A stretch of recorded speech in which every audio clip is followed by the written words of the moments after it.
우리가 오늘 주 안에서 만나고 또 하나님을 예배하는 것도 하나님 은혜입니다.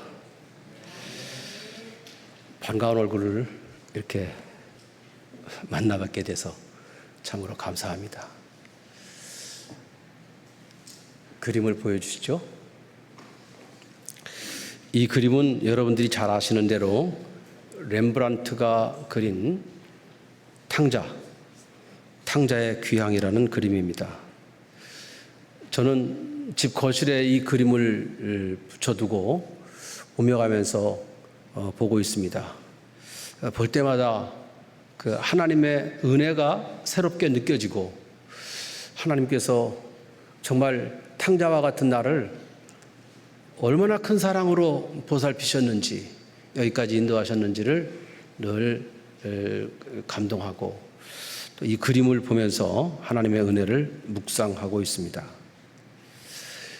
이 그림이 얼마나 유명한지 여러분도 아시는 헨리 나우엔이라는 유명한 작가 있죠.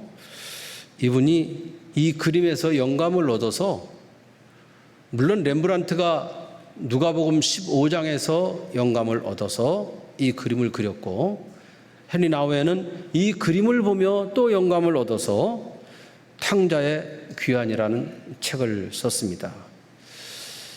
여기서 이 헨리 나우엔이 아주 예리한 통찰력으로 이 그림을 분석하고 메시지를 주고 있습니다. 첫째, 작은 아들.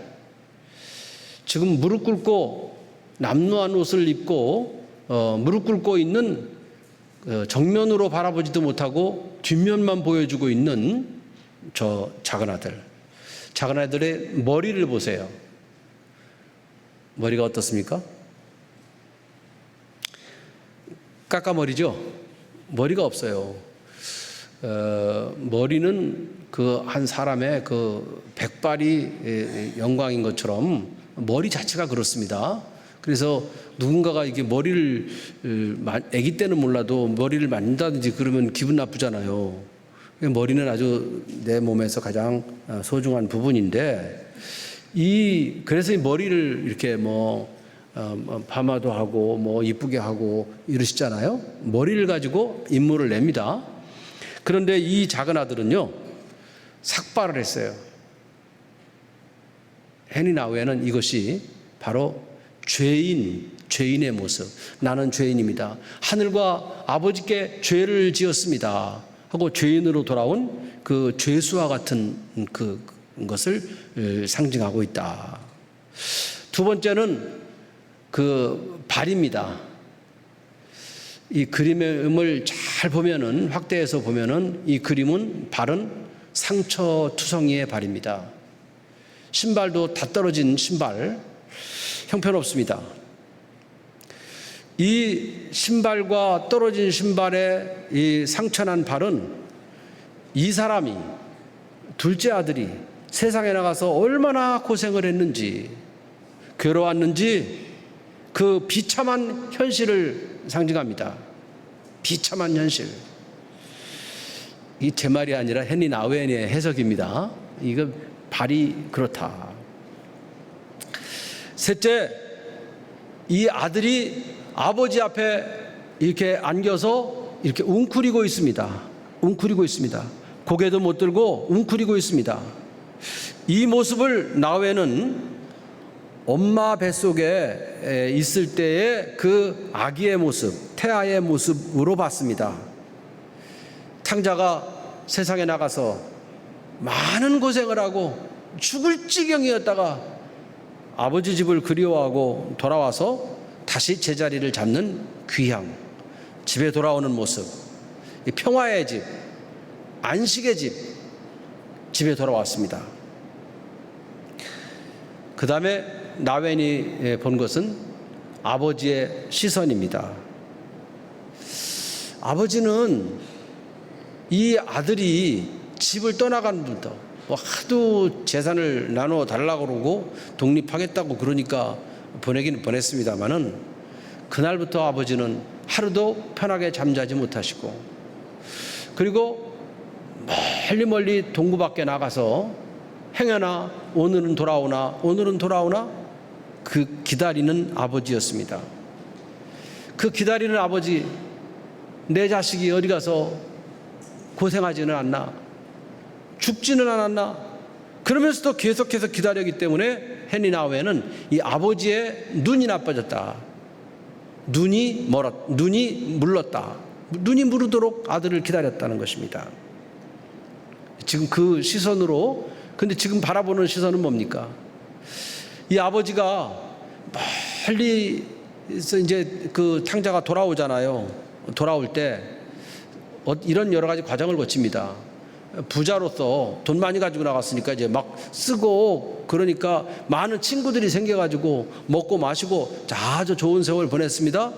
창기와 함께 이렇게 다 재산을 먹어버렸습니다. 없어졌습니다. 흉년이 왔습니다. 죽을 지경이 됐습니다. 어떤 사람에 가서 이제 품꾼이 됐습니다. 이 주인이 가서 돼지 키워. 돼지는 이스라엘에서 가장 천한 짐승입니다. 돼지 키워. 돼지가 쥐염염에 먹는데 거기 가니까 너무나 배고픈, 그 쥐염염에 돼지 음식도 못 먹어요. 누가 주는 사람이 없습니다. 그 정도로 죽을 지경이 됐습니다.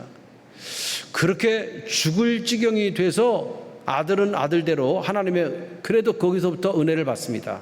이 아들이 이제는 정말로 죽을 지경이 되어서 이제는 스스로 깨닫습니다. 자기 현실을 이해해요.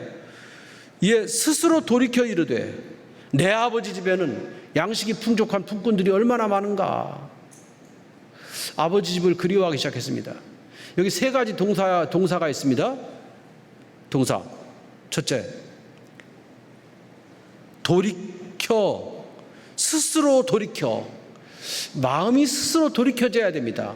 스스로 돌이켜서 일어났습니다. 그 다음에 18절은 일어나 아버지에게 가겠다. 아버지에게로 가겠다. 내가 하늘과 아버지께 죄를 지었다. 죄의식을 갖습니다. 19절, 드디어 일어났습니다. 일어나서 아버지께로 돌아가니라. 돌이켜, 일어나, 아버지께로 돌아갔다. 이 세 단어가 굉장히 중요합니다. 사실은요, 제가 오래전에 그 상의원이라는 곳에서 하던 경기 시립 여자 기술원이라는 곳이 있었습니다. 이것은 뭐 400~500명 가까운 율랑녀들이 붙잡혀 와서 갱생의 훈련을 받는 곳이었습니다. 그곳에서 저를 보고 부흥회를 해달라고 그랬어요. 근데 아니 그냥 뭐 보통 사람한테 하기도 좋지만, 이거 젊은 애들, 창녀들 붙들어다가 강제로 예배를 드리는데 거기서 부흥회를 하래요. 그때 제가 하나님께 기도하고, 어떤 말씀을 전해야 됩니까? 말씀을 주세요. 그때 하나님이 이 누가복음 15장을 주셨어요. 이걸로 설교해라. 그래서 기다리는 아버지, 하나님이 너희들을 기다린다 하는 뜻으로 기다리는 아버지라는 제목으로 설교를 하는데, 그때 제가 하나님의 큰 감동을 입고, 특별히 그들 앞에 서서 말씀을 전할 때, 특별히 기도하기 전에 아주 외모만 보면은, 옷만 바꿔 입으면은 정말 아주 예쁘고 잘생긴 한 22살 정도 먹은 처녀예요. 근데 목소리도 예쁘고 얼굴도 예쁘고 어쩌다가 거기 왔는지 알 수가 없어요. 그 사람이 거기 반장이래요. 대표 기도를 해요. 대표 기도를 하는데 이렇게 기도해요. 하나님 아버지, 저희가 몸도 마음도 다 망가지고 죽을 지경이 되어 여기에 있습니다. 잘못했습니다. 잘못 살았습니다. 하나님 살려주세요. 우리 살려주세요. 이렇게 기도하는데, 저는 그때까지 제가 들은 기도 가운데 그렇게 절실하고 그렇게 간절하고 그렇게 은혜가 되는 기도는 처음이에요. 그 기도를 듣고 제가 마음속에 감동을 받았어요. 이런 천사 같은 아가씨가 왜 어쩌다가 그렇게 살았나. 다시는 이제는 헛된 길 가지 아니하고 하나님 따라 살게 해주세요. 오늘도 하나님 말씀을 붙들고 은혜 받게 해주세요. 얼마나 기도를 잘했어요. 그러기 때문에 제가 준비했던 메시지가 확 살아나면서 더 메시지가 분명해졌어요. 그래서 제가 그날 그렇게 설교했어요. 스스로 돌이켜! 여러분들 스스로 현재를 자각해야 된다. 얼마나 내가 가난한지, 얼마나 내가 불행한지, 비참한지 스스로 알아야 된다. 그 자리를 알아야 돼. 여러분의 자리를 돌이켜. 근데 그런 거 탄식만 하고 깨닫기만 하고 그러고 있으면 안 된다. 그래서 일어나라.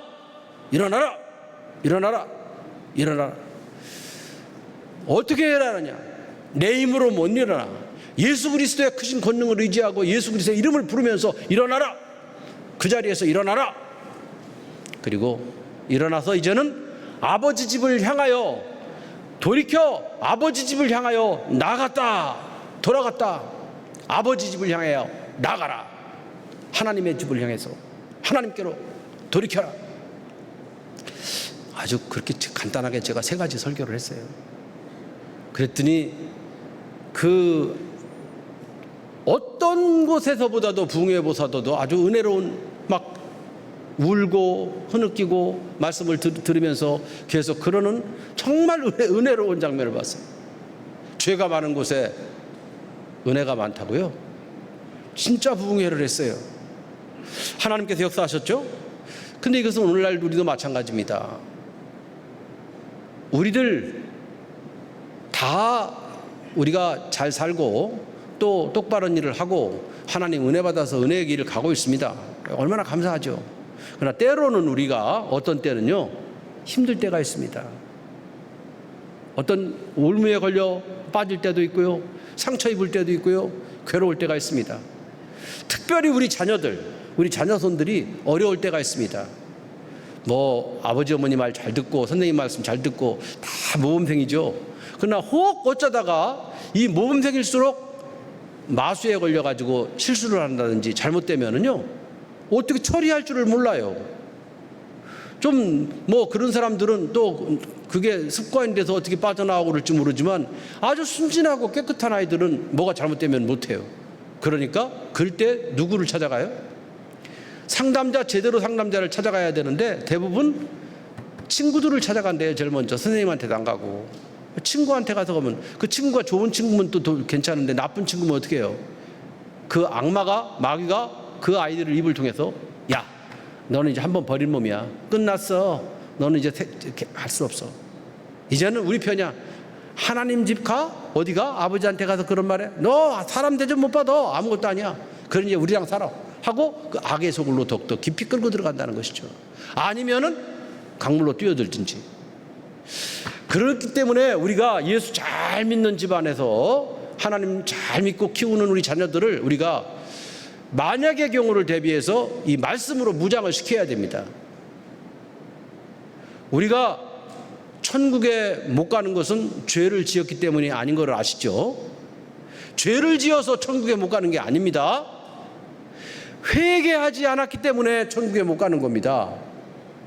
그리고 우리가 천국에 못 가는 것은 선행을 많이 안 해서 좋은 일을 많이 안 해서 못 가는 게 아닙니다. 그런 것 때문에 그런 걸로 하는 것이 아니라 행함으로 하는 것이 아니라 뭐예요? 믿음으로 구원받잖아요. 그 은혜를 인하여 믿음으로 말미암아 구원을 얻었나니 이것은 하나님의 선물이라. 은혜다. 하나님의 선물을 받았어요. 우리가 선물을 받아서 천국에 가는 것이 구원받고 천국 가는 것이지 내가 잘나가지고 내가 뭘 잘해가지고 내 행위로 구원받는 거 아니잖아요. 그렇기 때문에 이 복음을 아이들에게 꼭 심어줘야 됩니다. 무슨 복음을? 회개의 복음을 심어줘야 됩니다. 죄 짓는 건 나쁜 거지만 그러나 그 죄를 지은 것을 회개하고 회복하면은 더 좋은 더 큰 은혜를 받을 수가 있는 거야. 높은 은혜를 받을 수 있는 거야. 그리고 뭘 내가 잘해가지고 잘 보여가지고 그 칭찬받으려고 하는 거 하나님 앞에서는 그것도 좋지만 그거보다 더 좋은 것은 하나님이 주시는 은혜를, 주님이 나를 위해서 십자가에 못 박혀 죽으시고 그 보혈을 흘려서 나를 구원해 주신 그 십자가의 복음을 그대로 받아들이고 그 복음을 내가 그 선물을 그냥 받으면 되는 거예요. 그러니까 뭐를 잘해가지고 천국 가는 게 아니라 뭐 해서요? 하나님의 복음을, 십자가의 복음을 내가 받음으로 말미암아 선물을 받으면 나는 천국 가는 거예요. 오늘 주여 십자가 오른편의 강도가 뭐라고 그래요? 왼편 강도 예수님 욕하지만 오른편 강도는 주여 나를, 그렇게 하나님 앞에, 주님 앞에 겸손하게 나올 때 어떻게 해요? 오늘 내가 나와 함께 낙원에 있으리라. 그 십자가 강도도 천국 가요. 어떻게? 예수 그리스도가 주시는 은혜의 복음을 받아들이면, 주님께 의지하기만 하면, 또 주님께서 받아주시고 데려가면 가는 거잖아요. 이게 이 십자가 천국 가는 것이, 구원받고 천국 가는 것이 내 소관이 아니라 누구 소관이에요? 하나님 소관이에요. 때문에 우리는 뭐예요?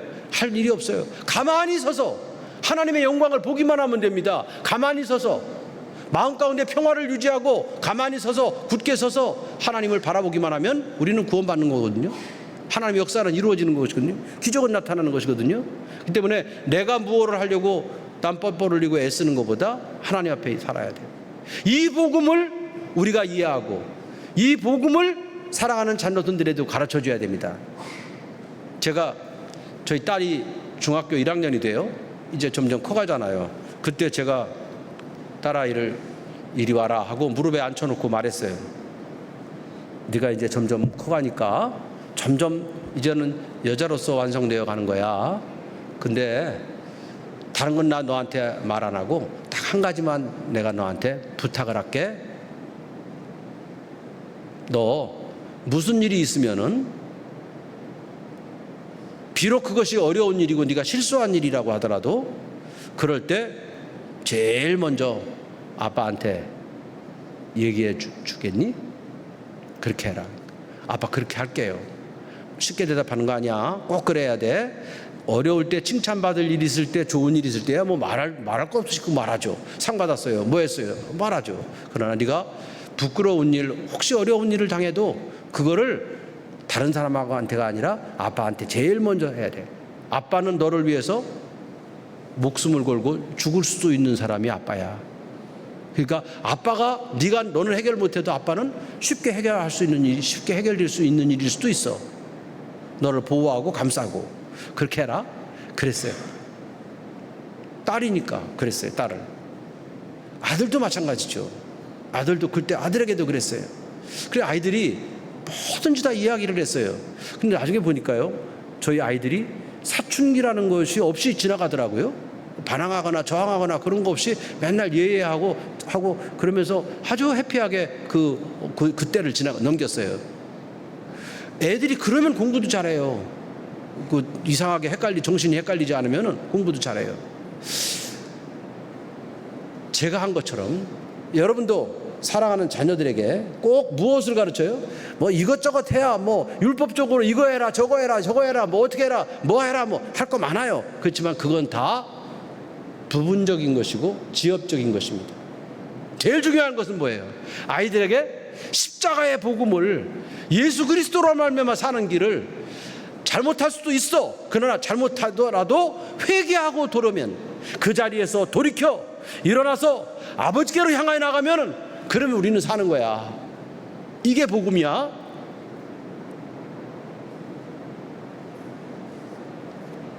여러분 꼭 자녀들에게 이 복음을, 진짜 원복음을, 순복음을 꼭 가르쳐 주시기 바랍니다. 이 그림 한 번만 더 보여주세요.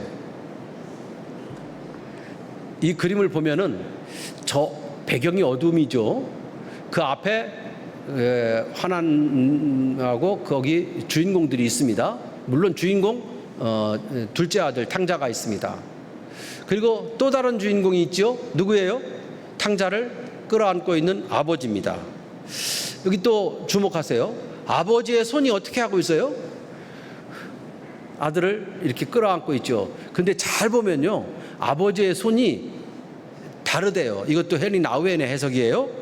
왼손은 힘줄이 불끈불끈하고 아주 강건한 그런 남자의 손, 억센 아버지의 손이랍니다.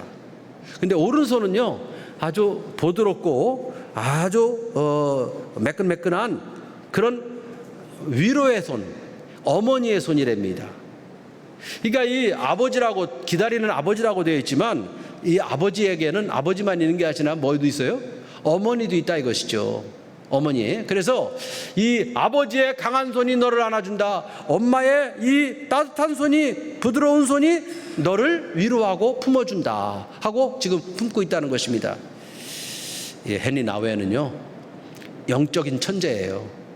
그래서 이 렘브란트가 영감을 받아서 그렸던 이 그림을 이렇게 잘 해석을 해가지고 우리한테 전해주니 얼마나 감사해요. 이 아버지의 눈길은요, 그렇기 때문에 아주 사랑스러운 눈길이고, 기다리는 눈길이고, 참는 눈길이고, 애정이 철철 넘치는 정말 그 안타까운 눈입니다. 어디 가서 이렇게 돈 다 버리고 왔어? 왜 거지가 돼갖고 왔어? 나가 죽어. 뭐하러 왔어? 이런 잔인한 아버지가 아닙니다. 살아 돌아온 게 좋아서, 이게 귀해서 그 아들을 붙들고 끌어안고 있잖아요. 이 아들, 이 하나님의 마음. 오늘 이 그림에서 그 하나님의 마음은 보이지 않습니다. 보이지 않지만 저와 함께 여러분 이 하나님의 마음을 지금 한번 담아보세요. 하나님의 이 아버지의 마음, 아버지의 마음이 우리 하나님의 마음입니다. 기다리고 참고, 그리고 돌아왔을 때는 뭐 어떤 꾸지람이나 뭐 나쁜 말 한마디도 없이 그냥 끌어안잖아요. 그냥 끌어안아요. 아버지가 뭐예요? 이렇게 아버지는 매일매일 나가서 기다리다가 드디어 온 아들에게 어떻게 해요? 아버지, 아직도 거리가 멀리 저 멀리에 아들이 옵니다. 아버지, 이 헨리 나우엔에 의하면 아버지 눈이 나빠졌다고 그랬잖아요. 물렀다고 그랬잖아요. 그런데도 다른 사람 아무도 보지 못하는 것을 보게 돼요. 왜? 아버지의 마음에는 아버지와 아들 사이에 이 심리적인 거리가 늘 가까웠거든요. 떨어져 있는 동안에도 아버지는 늘 아들을 품고 있었거든요. 그렇기 때문에 저 멀리서 점처럼 오는 사람이 저거 내 아들이다 알았어요. 아버지는요. 상고가 먼데도 그런데도 알았어요. 다가옵니다. 다가오니까 이제는 아버지가 어떻게 해요? 첫째, 여기서 막 불같은 마음이 일어났어요. 뜨거운 마음이, 측은히 여기는 마음이 일어났습니다. 측은히 여기는 마음이 일어나서 아버지가 달려갔습니다. 아들에게로 달려가서 목을 안고, 그리고 입을 맞추었습니다. 더럽다 하지 않고 그 거지에게 입을 맞췄습니다. 아들이 말하죠. 아버지, 내가 하늘과 아버지에게 죄를 지었습니다. 지금부터는 아버지 아들이라 일컬음을 감당할 수 없습니다. 아버지는 종들에게 말합니다. 제일 좋은 옷을 가져와라. 목욕시켜라. 제일 좋은 옷을 가져와라. 그리고 손에다 가락지를 끼워라.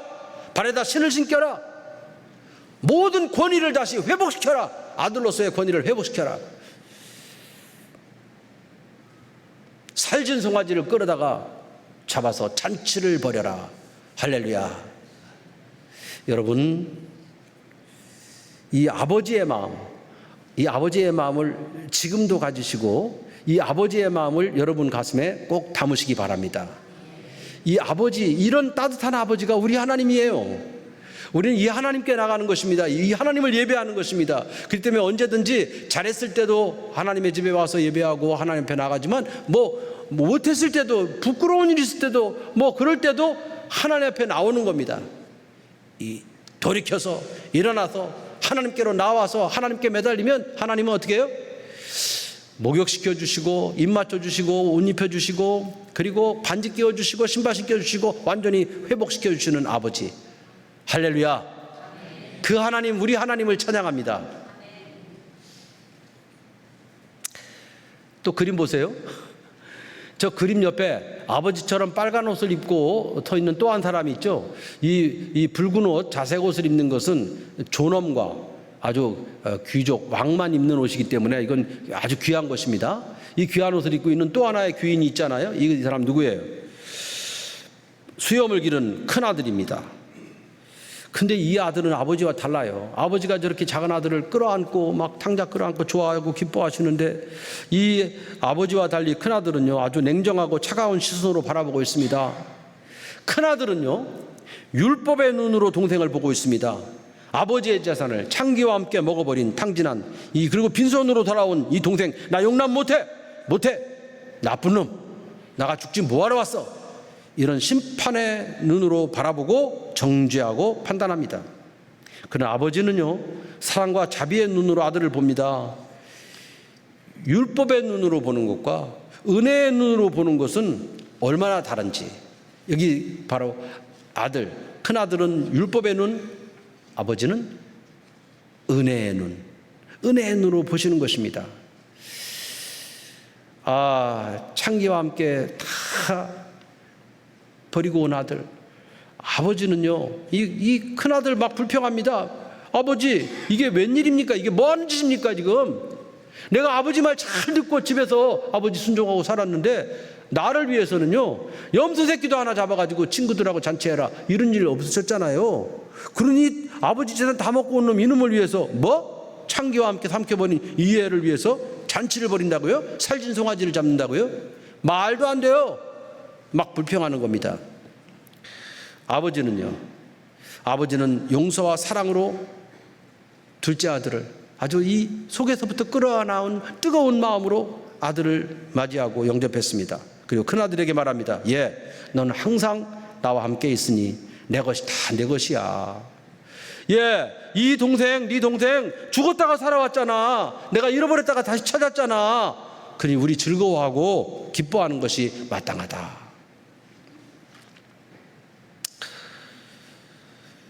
비록 방탕하고 아버지의 재산을 창기와 함께 전부 탕진해버린 이 둘째 아들, 그러나 회개하고 돌아오니까 아버지에게는 이 회개하고 돌아온 아들이 기쁨입니다.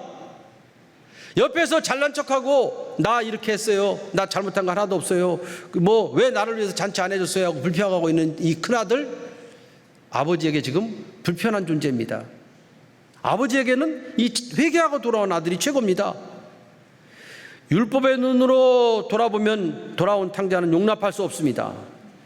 그러나 은혜의 눈으로 바라보면은 하나님께서 용서해 주시고 사랑으로 품어 주시고 기뻐하고 즐거워할 수 있는 것, 바로 아버지의 이 따뜻한 마음, 용서하시고 품어 주시는 이 마음이 우리 하나님의 마음입니다. 사도 바울, 예수 그리스도의 이 사랑을, 그리고 이 하나님의 은혜를 가장 적절하게 아주 효과적으로 잘 가르쳐 주신 분이 사도 바울입니다. 사도 바울은요, 나의 나된 것은 다 하나님의 은혜라, 이렇게 말씀하십니다. 나의 나된 것은. 이 사도 바울의 이 말씀은요, 제가 이제 뭐 한 40몇 년 동안 목회를 했고 33년 동안 서교동교회에서 목회를 했습니다. 그리고 끝날 때 이제 원로 목사로 취임할 때, 그때 원로 목사로 추대받을 때 마지막으로 한 마디를 하라고 그러는데 제가 무슨 말을 해야 될까? 그때 하나님께서 주신 말씀이 은혜와 감사였습니다. 그래서 제가 은혜로 33년, 감사로 한평생, 그 제목으로 마지막 설교를 했습니다. 그리고 그 식을 하는 당일날 그래도 또 마지막으로 한마디 하라고 그러는데 제가 뭐라고 할까요? 33년 목회 사역 자체가 하나님의 은혜입니다. 그리고 성도 여러분의 사랑 감사합니다. 은혜와 사랑입니다. 제가 내려가서 여러분 사랑합니다, 그러고 마쳤어요. 정말 이 은혜를 사도 바울은 이렇게 표현했어요. 뭐 사도 바울은요, 얼마나 많이 고난을 받았어요. 얼마나 교회를 많이 세웠어요. 얼마나 선교를 많이 했어요. 다. 그런데 그런 성과를 주장하지 않고 그것이 다 하나님의 은혜라는 것입니다. 내가 한 것이 아니요 오직 나와 함께 하신 하나님의 은혜로다. 사도 바울이 내가 했다. 나 교회 세웠어. 나 사도로서 엄청나게 많은 능력도 행했어. 병자도 고쳤어. 나만큼 능력하는 사람 나와봐. 나만큼 교회 많이 세운 사람 나와봐. 이렇게 교만할 수 있는 사도 바울이거든요. 그런데 큰 소리도 치지 않고 자랑하지도 않고 뭐라고 말해요? 내가 한 것이 아니요 오직 다 나와 함께 하신 하나님의 은혜로다. 내가 했다, 내가 최고다 하는 이 자랑과 교만을 버리고 나와 함께 하신 하나님의 은혜라고 하심으로 말미암아 사도 바울은 위대한 사도 바울이 되시는 겁니다. 율법은 묻습니다. 왜 잘못했느냐? 어떻게 그 죄값을 치를래? 너 큰일 났다 하고 과거를 둘치면서 과거적으로 딱 압박을 합니다. 그러나 은혜의 복음은 묻습니다. 회개할래? 내 손 잡을래? 내 손 잡고 일어설래? 앞으로 어떻게 살래? 미래의 대안을 찾아줍니다. 이것이 은혜의 복음입니다.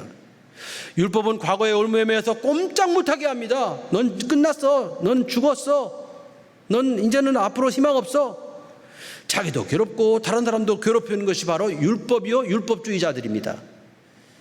그러나 은혜는 다릅니다. 은혜의 복음은 말합니다. 잘못한 것 이제는 회개해야지. 과거에만 매여 있지 말고 일어나서 거기서 벗어나. 내 손을 내밀어 줄 테니 내 손 잡고 일어날래? 내 말 잘 듣고 그리고 내 말 믿고 한번 일어서서 나가자. 이 미래의 대안을 찾아주는 것이 은혜의 복음입니다. 성경에는요 은혜라는 말이 274회 언급이 됩니다. 성경은 바로 은혜의 책입니다. 은혜를 말하고 은혜로 가라. 그리고 말합니다. 은혜의 눈을 바라라. 은혜의 안경을 쓰라. 은혜의 안경을 쓰라. 율법의 안경, 심판의 안경, 판단의 안경 그거 다 벗어버리고 은혜의 안경을 받아 쓰라. 사랑과 소망의 은혜의 안경을 받아 쓰라. 여러분 예수님 앞에 중풍병자가 나오잖아요. 혼자 못 나오고 친구들이 들것에 들어가지고 침상째 들고 왔잖아요. 사람이 꽉 차가지고 웅신할 수 없어요. 못 들어가요. 그러니까 이들이 한 게 창의적이에요.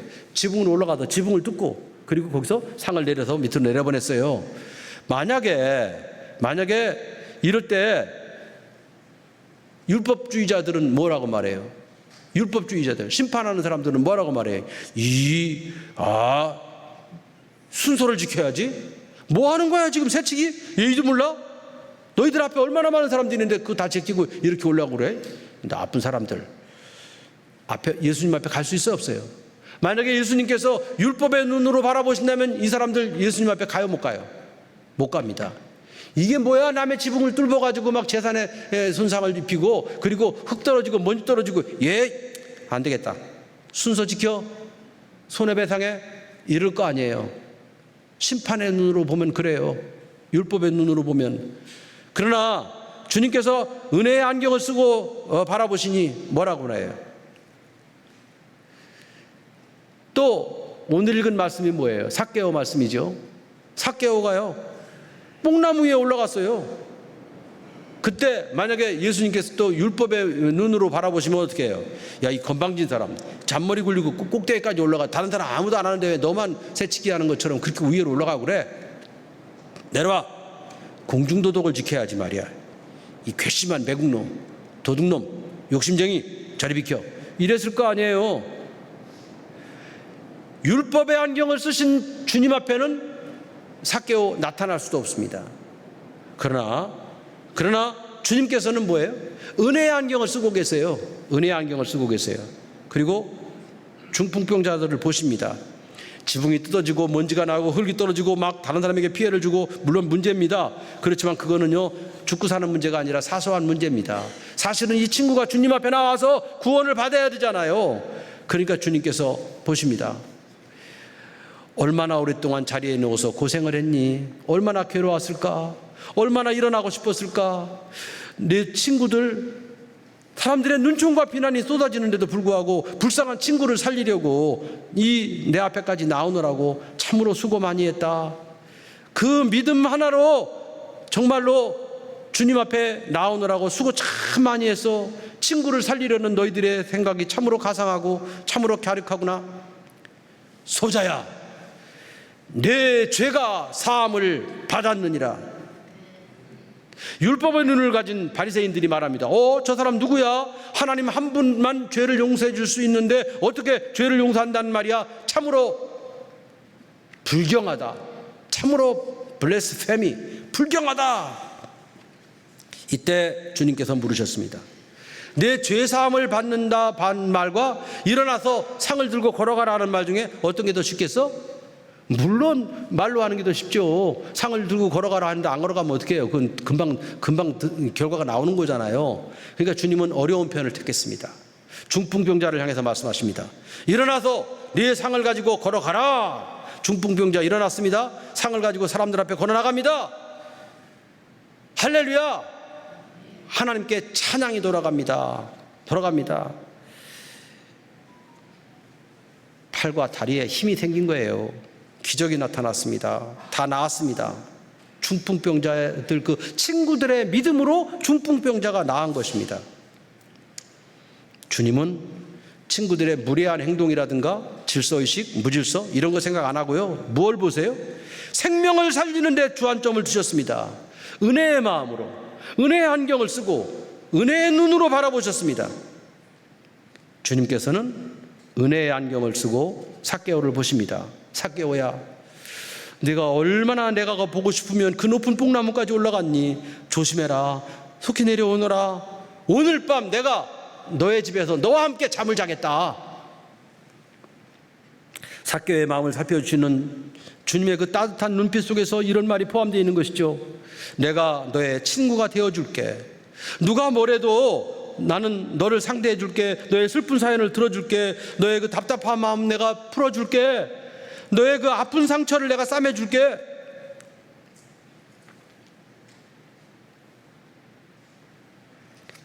삭개오도 주님으로부터 은혜의 안경을 받습니다. 은혜의 안경을 받았으니까 지금까지 안 보이던 게 보입니다. 지금까지는 뭐가 보였어요? 삭개오는 사람들이 나를 싫어한다. 사람들이 나에게 손가락질한다. 저 사람들이 나를 도둑놈이라고 하고 나 키 작다고 야쁘고 깔보고 그런다. 괘씸한 사람들, 나쁜 사람들, 이런 생각에 가득 찼어요. 자기 스스로가 그러죠. 그러면서 여기다가 그냥 증오와 미움과 오해와 불신의 딱지를 덕지덕지 붙이고 세상과 단절하고 상대를 하지 않는 사람이었습니다. 그런데 이 딱지가 어떻게 떨어집니까? 이 더러운 딱지들이 어떻게 떨어집니까? 예수님의 따뜻한 한마디에 내려와라. 내가 오늘 밤 너와 함께 내 집에서 유하여야겠다. 주님의 그 따뜻한 마음이, 그리고 그 따뜻한 눈길이, 은혜의 눈길이 삭개오의 얼어붙은 마음을 다 녹여주신 거죠. 다 녹여주고 싹. 그래서 완전히 무장해제, 삭개오가 싹 무장해제 되잖아요. 그래서 지금까지 안 보이던 것이 보입니다. 은혜의 안경을 받았으니까 보이는 겁니다. 지금까지 내가 너무 부자로 살았구나. 너무 많이 가졌어. 내가 남의 걸 빼앗은 것 있으면 다 갚아야지. 다른 사람들이 나를 무시한 게 아니야. 내가 무시한 거지. 다른 사람들이 나의 거리 둔 게 아니라 내가 도리어 스스로 거리를 두고 산 거야. 내가 다른 사람들에게 잘못한 것이 너무나 많구나. 은혜의 안경을 쓰니까 자기의 죄가 보이고 자기의 잘못이 보이고 다른 사람들을 용납하게 되는 것입니다. 그래서 이렇게 말합니다. 주님, 제 재산의 절반을 팔아서 가난한 사람들에게 주겠습니다. 그리고 내가 누구에게 빼앗은 것 있으면 그거 4배로 갚겠습니다. 4배로 내가 갚겠습니다. 참, 이거요 보통 말이 아닙니다. 피 같은 재산입니다. 삭개오는요. 그거 붙들고 살았어요. 그런데 지금 뭐예요? 절반을 탁 준다? 일순간에 주님은 은혜의 눈으로 삭개오의 그 얼어붙은 마음을 녹이고 그 병들었던 마음을 고쳐준 겁니다. 새 마음이 된 것입니다. 사랑하는 성도 여러분, 우리 주님은 그리스도의 그 사도 바울이 말씀하시는 대로 은혜 안에 은혜의 주님이시거든요. 은혜로 오거든요. 그 주님의 그 은혜, 오늘 중풍병자가 살아나고 이 장애인 중에 장애인, 아주 괴물 중에 괴물인 이 삭개오가 완전히 이렇게 착한 사람으로 완전히 변하는 거, 이건 사람의 능력이 아니죠. 하나님께서 주시는 놀라운 기적입니다. 어떻게 일어났습니까? 은혜의 눈길로 고치신 것입니다. 따뜻한 말 한마디로 고치신 것입니다. 예수 그리스도의 따뜻한 그 컴패션, 그 불쌍히 여기는 마음이 삭개오에게 전달될 때 삭개오의 마음은, 얼어붙은 마음은 와르르 녹아지고 새 사람이 되었습니다.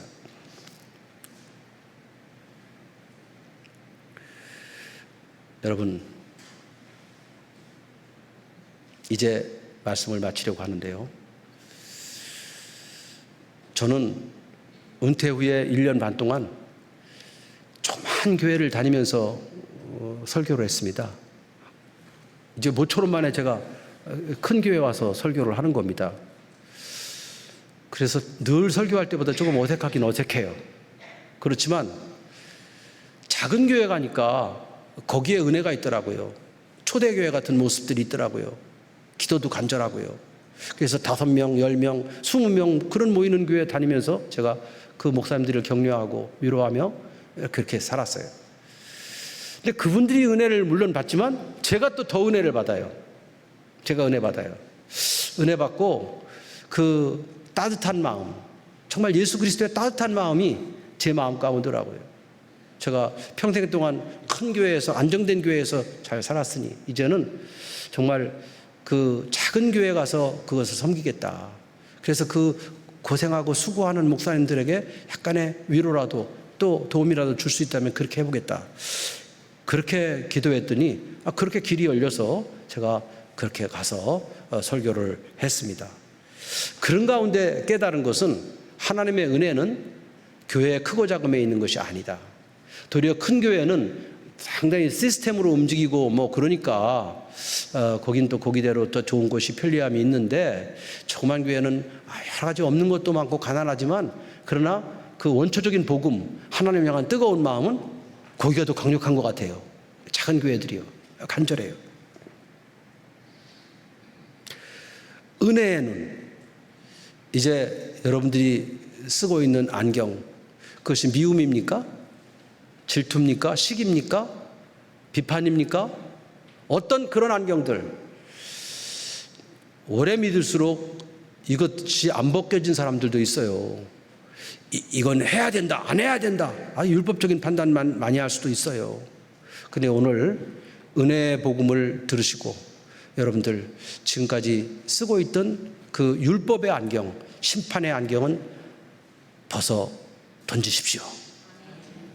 그리고 주님께서 주시는 사랑과 자비의, 그리고 긍휼의 이 은혜의 안경을 받아 쓰시고 그 안경으로 옆에 사람을 한번 보시기 바랍니다. 한번 바라보세요. 은혜의 안경을 쓰고 보세요. 예. 지금 순종하신 분들에게 큰 복이, 은혜가 있기를. 예, 앞으로 이제 여러분들이 여러분만 은혜를 받는 것이 아니라 하나님의 집은 뭐 하는 집이에요? 기도하는 집이고, 그리고 언제든지 채워서 전도해서 채우는 집이잖아요. 한 천국 백성 만드는 곳이잖아요. 천국 백성 삼는 것이 은혜인데, 여러분들이 이제 아직도 이제 앞으로 6개월 동안 올해까지 어떻게든지 내가 그 돌아온 탕자와 같은 사람들 우리 주변에 있습니다. 그 탕자와 같은 사람을 내가 찾아서 그 사람들을 은혜로 품겠다. 그리고 그들을 돌이켜서 일어나서 하나님의 집으로 향하게 하겠다 해서 올해 여러분 딱 한 사람 탕자라도 여러분들이 구원하여서 하나님의 집으로 인도하시기 바랍니다. 그래서 하나님의 집에 이 영적 재생이 이루어질 때, 자꾸 탕자들이 많아질 때, 돌아와서 눈물을 흘리고 간증하는 사람들이 많아질 때 교회는 풍성해지고 하나님의 영광을 돌리게 됩니다. 기도하겠습니다.